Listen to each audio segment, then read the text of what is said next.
तो चलिए आज करते हैं नवरात्रि की सफाई। ये हमारा स्टोर रूम है, इसमें मैं झोल वगैरह साफ़ कर रही थी। पहले के लोग ऐसे ही करते थे, ये चैत की नवरात्रि में सफाई करते थे, लेकिन अब तो हर रोज़ सफाई वगैरह करना है, लेकिन ये झोल तो नहीं हो पाता है रोज़ रोज़ साफ़, लेकिन फिर भी मैं महीने में एक बार ज़रूर कर लेती हूँ।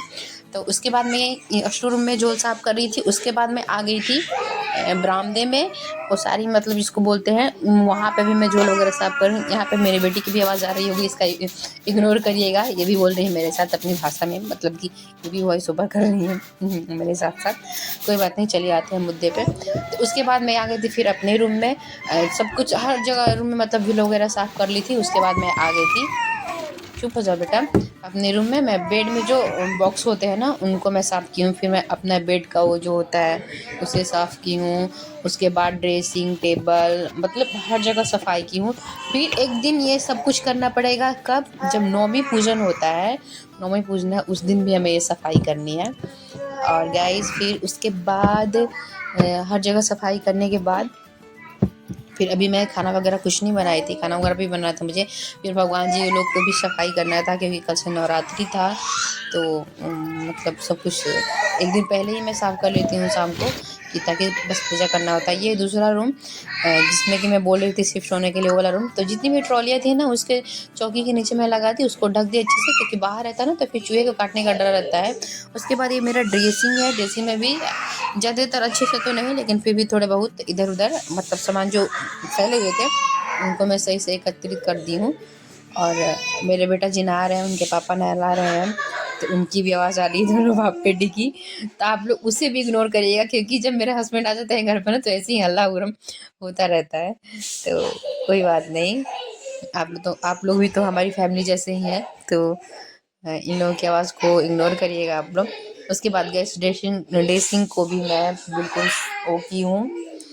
और फिर अभी खाना नहीं बनाई थी मैं, खाना बनाना बाकी थे, बहुत सारे ही काम थे अभी मुझे। जैसे कि बताया मैंने कि भगवान जी लोग को भी मैं एक दिन पहले ही हर जगह से मतलब नए कपड़े वगैरह बिछा करके, उनका जो चौकी है उस पर नया कपड़ा बिछा करके, फिर हर हर चीज़ मतलब सफाई मैं उस दिन एक दिन पहले ही कर लेती हूँ, ताकि मुझे कल कुछ वो ना करना पड़े। उसके बाद जितने भी भगवान जी के कपड़े थे उसे भी धो ली थी मैं। ये सारे भगवान जी के कपड़े हैं और डाली थी धूप में सूखने के लिए। और फिर उसके बाद क्या किया था मैंने, हाँ, अब हो गया था शाम का टाइम। शाम के टाइम में जितने भी भगवान जी का फ़ोटो था उसे मैं एक कपड़े की मदद से, सूती कपड़ा था उसे पानी में भिगा लिया था मैंने थोड़ा सा। उसके बाद सारे कपड़ों को मैं साफ़ की हूँ। फिर मैं आ गई थी ये पीताम्बरी के ना, ये राधा जी हैं और कृष्ण जी भी हैं, जो बड़े वाले आते हैं वो। तो पीतल के हैं ये सब। तो इन लोगों को ना मैं पीताम्बरी से साफ़ की हूँ, क्योंकि इन्हें हम साबुन वगैरह से तो नहला नहीं सकते।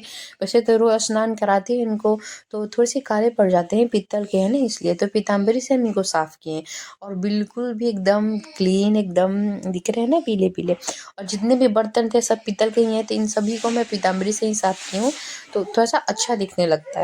आप कितना भी बर्तन को धो ना, तो एक बार पीताम्बरी से धो देना चाहिए ज़रूर 1 महीने के अंदर, तो एकदम अच्छा हो जाते हैं भगवान जी भी और ये बर्तन भी सारे। और उसके बाद फिर कुछ हुआ ऐसा, ये था कि हमें मिल गया था सरप्राइज़। मेरे पति देव आ गए थे और मुझे बिना बताए, पहले से बिल्कुल भी नहीं बताए थे कि मैं आ रहा हूँ। जब मैं भगवान जी को, यही कहते हैं भगवान साक्षात हर जगह मतलब विराजमान होते हैं। जब मैं भगवान जी को सब कुछ नहलाने वहलाने के बाद मतलब सजा रही थी उनकी चौकी पे, तो अचानक से पति देव आ गए। मैं बोली, मैं तो डर गई, कौन आ गया इतना सॉक्स वगैरह शूज वगैरह पहने हुए, कौन आ गया?